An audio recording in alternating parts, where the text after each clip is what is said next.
লুকমান হাকিম সন্তানকে অনেকগুলো নসিহত করেছিলেন মুসলমান। এর মাঝে 8 নম্বর যে নসিহতটা সন্তানকে করেছিলেন, ও সন্তান শোনো, তোমাকে 8 নম্বর নসিহতটা করে যাই।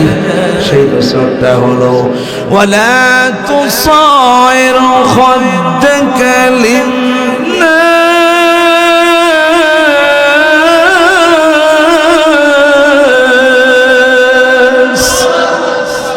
ও মুসলমান, লুকমান হাকিম সন্তানকে 8 নম্বর যে নসিহতটা করেছিলেন তা হলো, সন্তান জিন্দেগিতে যাই কিছু করো না করো, গাল ফুলাইয়া চলা যাবে না। ও সন্তান, ওয়ালা তামশি ফিল আরদি মারহা, অহংকারী হয়ে চলাফেরা করা যাবে না। কেননা আল্লাহ পাক বলছেন ইন্নাল্লাহা লা ইউহিব্বু কুল্লা মুখতালিন ফাখুর, আল্লাহ পাক অহংকারকারীকে পছন্দ করে না, ঠিক কি না? মুসলমান, তুমি অহংকারী করো, বিশেষ করে যুবক ভাইদেরকে বলছি, কথাটা মন দিয়ে শোনো। আজ তুমি অহংকারী হয়া পিছনে একটা মেয়ে নিয়ে তুমি 100 গিয়ারে হোন্ডা চালাও, 100 গিয়ারে হোন্ডা চালায়া এমন অহংকারে ঠেলায় হোন্ডার চালাইলা, একটু পরে দেখা গেল তুমি ফুটুস হয়ে গেল, ঠিক কিনা বলেন?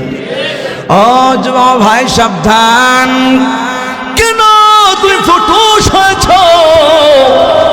তোমার তো জানা নাই, কারণ তোমার ভিতরে অহংকারে ভরপুর ছিল, ঠিক কিনা? আর আল্লাহ বলছেন শোনো, আমি আল্লাহ পাক সব কিছু পছন্দ করব, অহংকারকারীকে পছন্দ করব না। সুতরাং মুসলমান, দুনিয়াতে যতদিন তব অহংকারী হব না, আমরা সব সময় মুআদ্দাব ভদ্রতার সাথে চলাফেরা করার চেষ্টা করব। পারবো তো ইনশাআল্লাহ? মুসলমান, আমরা নিচু আওয়াজে কথা বলবো, উচ্চ আওয়াজে কথা বলবো না। পারবো না ইনশাআল্লাহ?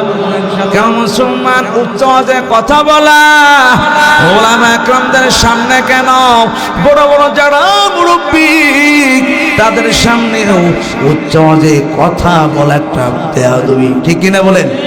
আরে আগে দেখতাম মুরব্বীরা যুবকদেরকে যা সিদ্ধান্ত দিতেন তাই মেনে নিত, ঠিক কিনা বলেন?